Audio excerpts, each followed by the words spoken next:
안녕하세요. 연명의료 결정법에 관해 발표할 생명과학과 2020-317 박민영입니다. 우선 목차는 연명의료 결정법의 등장 배경, 연명의료 결정법이란 무엇인지, 연명의료 결정법 사례에 대한 분석, 그리고 마지막으로 연명의료 결정법에 대한 저의 생각으로 발표를 진행하도록 하겠습니다. 연명의료 결정법의 등장은 나는 어떻게 죽을 것인가? 라는 생각으로부터 비롯됩니다. 온갖 기계에 둘러싸여 임종을 맞이할 것인가? 아니면 몸에 한계치가 왔을 때 그냥 편하게 임종을 맞이할 것인가? 우리 사회에서는 점차 삶의 마지막에 어떠한 선택을 할 것인지에 대하여 많은 관심이 쏠리고 있는데요.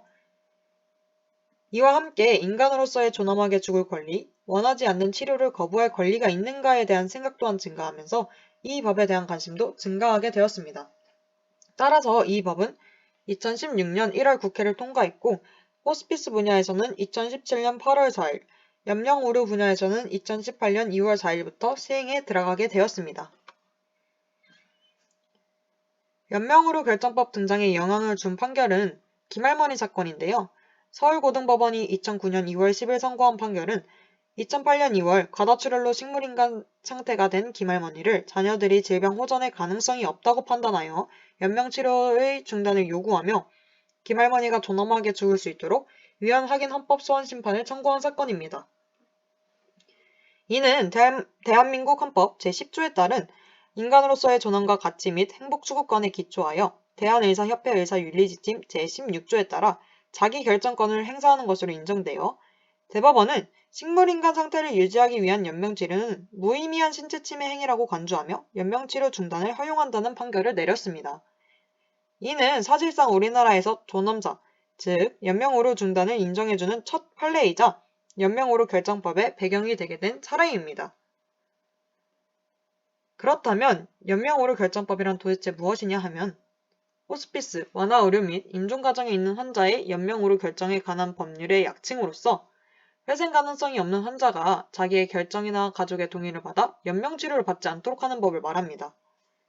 그럼 여기서 말하는 연명치료란 더 이상의 치료 효과 없이 임종기간만을 연장하기 위하여 임종과정에 있는 환자에게 하는 의학적 시술로 심폐소생술, 혈액투석, 항암제 투여, 인공호흡기 착용, 그 밖에 대통령령으로 정한 시술이 이에 포함되게 됩니다.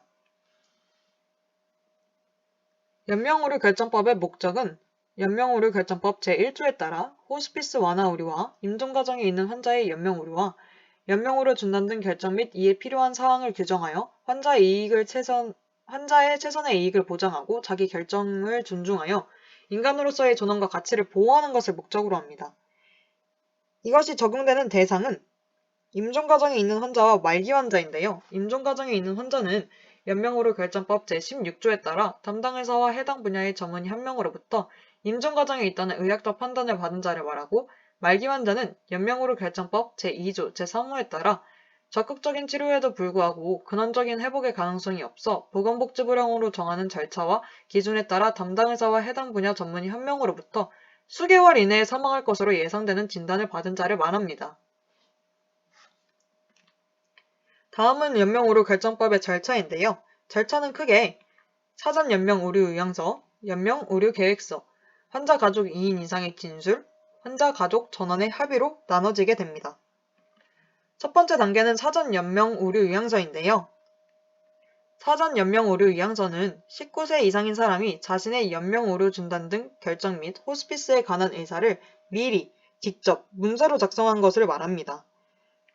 사전 연명의료요양서를 작성하는 대상은 환자가 스스로의 연명의료 결정에 대한 의사표시가 가능한 건강한 일반인이고 이는 연명의료 결정법 제12조 제1항과 6항에 따라 사전 연명의료요양서를 작성하고자 하는 사람은 직접 작성해야 하며 작성한 사람은 언제든지 그 의사를 변경하거나 철회할 수 있음이 명시되어 있습니다. 두 번째 단계는 연명의료 계획서인데요. 연명의료 계획서는 담당 의사가 말기 환자 등의 환자에 대한 연명의료 중단 등 결정 및 호스피스에 관한 사항을 계획하여 문서로 작성한 것을 말합니다. 연명의료 계획서를 작성하는 대상은 환자가 연명의료 결정에 대한 스스로의 의사표시는 가능하나 대부분 직접 작성이 불가능한 말기 상태 등의 환자들이 이에 속하기 때문에 이의 경우 담당 의사가 대신 작성할 수 있게 됩니다. 이는 연명의료 결정법 제10조 제2항과 3항에 따라 말기 환자 등은 담당 의사에게 연명의료 계획서 작성 요청이 가능하며 제2항에 따른 요청을 받은 담당 의사는 환자로부터 내용을 이해했음을 확인해야 하고 해당 환자가 미성년자인 경우에는 환자 및 법정 대리인에게 설명하고 확인을 받아야 함이 명시되어 있습니다. 세 번째 단계는 환자의 의사에 대하여 환자 가족 2인 이상의 진술인데요. 환자 가족 2인 이상의 진술은 연명의료 결정법 제17조 제1항 3호에 따라 환자 가족 2인 이상이 연명의료에 관한 환자의 의사를 동일하게 진술할 시 담당 의사와 해당 분야의 전문의 한 명의 확인을 거쳐 확인되고 이를 환자의 의사로 본다는 것입니다. 그러나 이는 앞의 두 가지 절차인 사전 연명의료 의향서와 연명의료 계획서와는 달리 환자가 연명의료 결정법에 대한 자신의 의사표시를 할 수 없는 혼수 상태 등의 경우이나 연명의료에 대한 환자의 기존 의사를 추정할 수 없는 상황일 때 진행됩니다. 네 번째 단계는 환자 가족 전원의 합의인데요. 환자 가족 전원의 합의는 연명의료 결정법 제18조 제1항 2조에 따라 환자 가족 전원이 합의한 연명의료 중단 등 결정에 대해 담당 의사와 해당 분야의 전문의 한 명으로부터 확인을 한다는 것을 말합니다. 이는 환자가 연명의료 결정법에 대한 자신의 의사표시를 할 수 없는 경우이면서 환자의 의사 또한 추정할 수 없는 상황일 때 진행됩니다. 즉, 앞의 모든 절차가 적용되지 않는 경우에 이를 적용한다는 것입니다.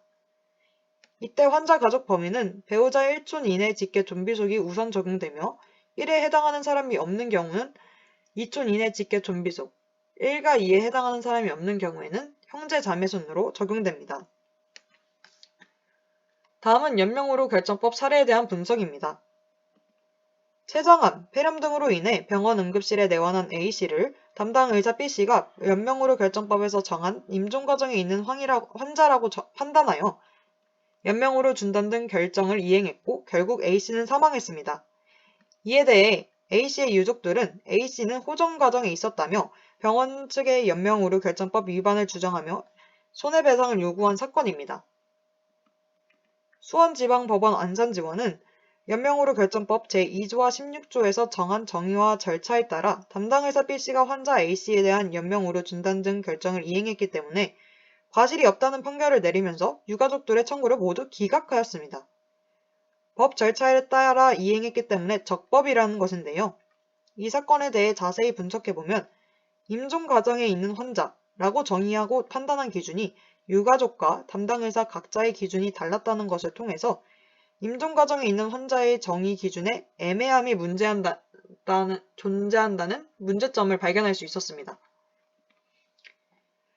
다음 사례는 중환자실에 있는 아내 A씨를 E씨가 A씨 기도에 삭간한 인공호흡 장치를 손으로 완전히 뽑아 아내 A씨를 저산소증으로 숨지게 한 혐의로 기소된 사건입니다. 이에 대해 E씨는 아내 A씨가 평소 연명치료 거부 의사를 수차례 밝혔다고 주장했는데요. 순천지법 형사 2부 판결은 연명의료 결정법 제18조에서 연명의료 중단 등 결정에 반하여 연명의료를 시행하지 않았거나 중단한 자에 A씨가 해당한다고 보아 징역 5년을 선고하며 도주 우려가 있어 법정 구속한다는 판결을 내렸습니다.